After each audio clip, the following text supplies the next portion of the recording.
یہ ریکارڈنگ سنو کہانی میری زبانی کے لیے کی جا رہی ہے۔ کتاب شلوغ سے چنی گئی اس کہانی کا نام ہے الو کے بچے، جس کا تلاش و ترجمہ ممتاز حسین نے کیا ہے۔ یہ لوک کہانیاں کے سلسلہ چترالی کہانیاں کی تیسری کہانی ہے اور میں ہوں قصہ گو شیرون یاسر۔ ایک تھا الو، ایک تو وہ الو تھا، اوپر سے بہت ہی الو تھا، یعنی چھوٹا سا احمق سا پہاڑی الو، جسے یہاں کی زبان میں چوک کہتے ہیں۔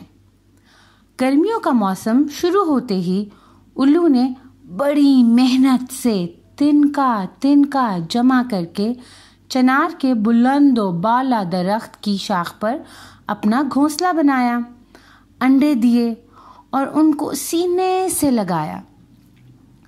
کئی دن کی محنت کے بعد آخر کار انڈوں سے 4 بچے نکل آئے۔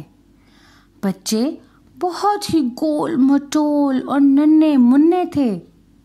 جب الو خود اتنا چھوٹا ہو تو اس کے بچے کتنے چھوٹے ہوں گے، اس کا اندازہ آپ خود ہی لگا لو۔ الو بچوں کو دیکھ کر خوشی سے پھولا نہیں سماتا تھا۔ رات بھر ادھر ادھر سے کیڑے مکوڑے شکار کر کے لاتا اور ان کو کھلاتا۔ شکار دن کے بجائے رات کو اس لیے کرتا کیونکہ الو دن کو سوتا اور رات کو خوراک کی تلاش میں نکلتا ہے۔ الو جو ہوا۔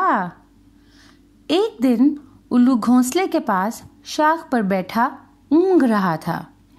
اتنے میں لومڑی وہاں سے گزری۔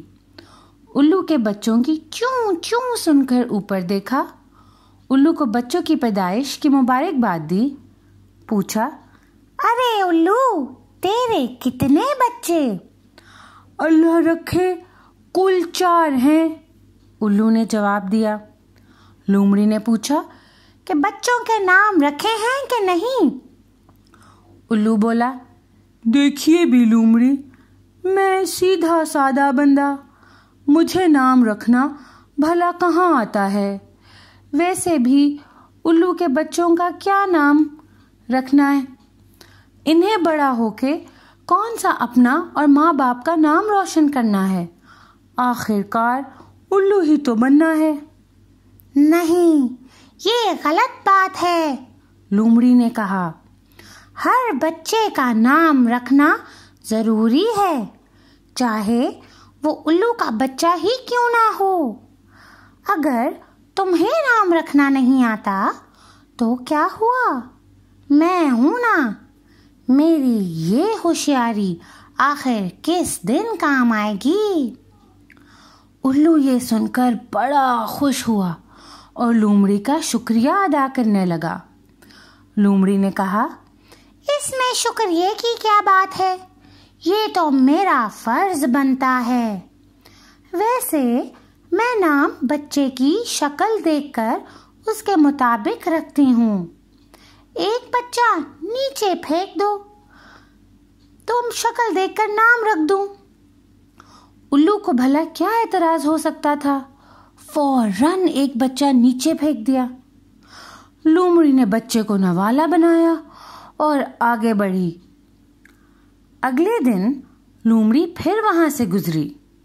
الو کو دیکھ کر آواز لگائی، ارے الو تیرے کتنے بچے؟ کل 4 تھے، ایک تم کھا گئی، اب 3 رہ گئے ہیں۔ ان کے نام رکھے ہیں کہ نہیں؟ نہیں رکھے اور نہ رکھنا چاہتا ہوں، تم یہاں سے چلی جاؤ۔ بچہ نیچے پھینکتے ہو یا چنار کے تنے پر لات ماروں؟ الو نے سوچا، یہ کمبخت تنے پر لات مار دے تو سارے بچے گر جائیں گے۔ مجبوراً ایک اور بچہ اس نے نیچے پھینک دیا۔ تھوڑی دیر بعد کوّا اڑتا ہوا آیا اور الو کے پاس درخت پر بیٹھ گیا۔ پوچھا، ارے الو تیرے کتنے بچے؟ کل 4 تھے، 2 بھی لومڑی نے کھا لیے، اب 2 ہی رہ گئے ہیں۔